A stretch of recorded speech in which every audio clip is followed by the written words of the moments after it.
Hi hello അസ്സലാമു അലൈക്കും. ഇനി നമുക്ക് നമ്മുടെ ചട്ടിപ്പത്തിരീൻ്റെ റെസിപ്പി നോക്കാം അല്ലേ. അപ്പോൾ അതിനായി തന്നെ നമ്മൾ മൈദാ മാവിലേക്ക് വെള്ളം ഒഴിച്ച് എണ്ണ ഒഴിച്ചൊരു ബാറ്റർ പരുവത്തിലാക്കി എടുക്കുക. ഏകദേശം ഇതേപോലെ ഇരിക്കണം കേട്ടോ. ഇനി നമ്മൾ എന്ത് ചെയ്യുക, ഇത് ദോശയാക്കി ചുട്ടെടുക്കുക. കുറച്ചും കൂടെ വലുതാക്കാമായിരുന്നു എന്ന് പിന്നീടാണ് മനസ്സിലായത്. നിങ്ങൾ ചുടുമ്പോൾ കുറച്ചും കൂടെ വലുതാക്കി.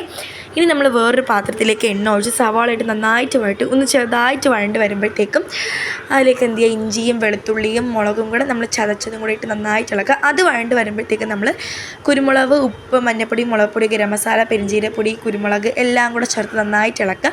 ഇനി ഇതിലേക്ക് കറിവേപ്പിലയും കൂടെ ചേർക്കുക. ഇനി നമ്മൾ ചിക്കി വെച്ച ചിക്കനും കൂടെ ചേർത്ത് കൊടുക്കണം കേട്ടോ. നിങ്ങൾക്ക് സോസോ മറ്റോ ചേർക്കണമെങ്കിൽ ചേർക്കാം. ഇതിപ്പം നമുക്ക് മച്ചിയുടെ മസാല തന്നെ ധാരാളം. വേറൊരു പാത്രത്തിലേക്ക് 3 മുട്ട, പാല്, കുരുമുളക്, ഉപ്പ്, പിന്നെ നമ്മുടെ മല്ലിയില എല്ലാം കൂടെ ചേർത്ത് നന്നായിട്ട് ഇളക്കി കൊടുക്കുക.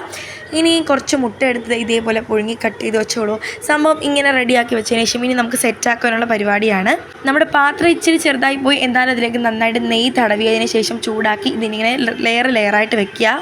നിങ്ങളെടുക്കുമ്പോൾ നോൺ സ്റ്റിക്കിൻ്റെ പാത്രം എടുക്കാൻ ശ്രമിക്കണേ. നമ്മളെടുക്കാതിരുന്നപ്പോൾ ദോശ നമ്മളെ ചതിച്ച് കളഞ്ഞു, കുറച്ച് ചെറുതായിപ്പോയി. പിന്നെ ഈ ഒരു പാത്രത്തിൽ വെച്ച് സെറ്റ് ചെയ്തു. ഈ മുട്ട വേണമെങ്കിൽ വെച്ചാൽ മതി കേട്ടോ. മുട്ടയൊക്കെ വെക്കുമ്പോൾ നല്ല അടിപൊളി ടേസ്റ്റ് ആവുന്നേ. വെച്ച് നോക്കുന്നേ. സംഭവം നമ്മളിങ്ങനെ ലെയറായിട്ട് സെറ്റ് ചെയ്ത് വെച്ചിട്ടുണ്ട്. ഇനി ബാക്കി വന്ന ആ ഒരു മിക്സ് ഉണ്ടല്ലോ, അതും കൂടെ എടുത്തതിൻ്റെ മുകളിലേക്ക് കൂടെ ഒഴിച്ചാൽ നമ്മുടെ സംഭവം ഇവിടെ ക്ലിയർ ആയിട്ടുണ്ട്. ഇനി ഇതുപോലൊരു പാത്രവും കൂടെ, പഴയ പാത്രം ഉണ്ടെങ്കിൽ അതിൻ്റെ മുകളിലും കൂടെ വെച്ച് സെറ്റാക്കാം. ഒരു 30 മിനിറ്റ് വേവിച്ചതിന് ശേഷം നമുക്ക് എന്ത് ചെയ്യാം, തിരിച്ചിട്ട് കൊടുക്കുക എന്നുള്ളതാണ്.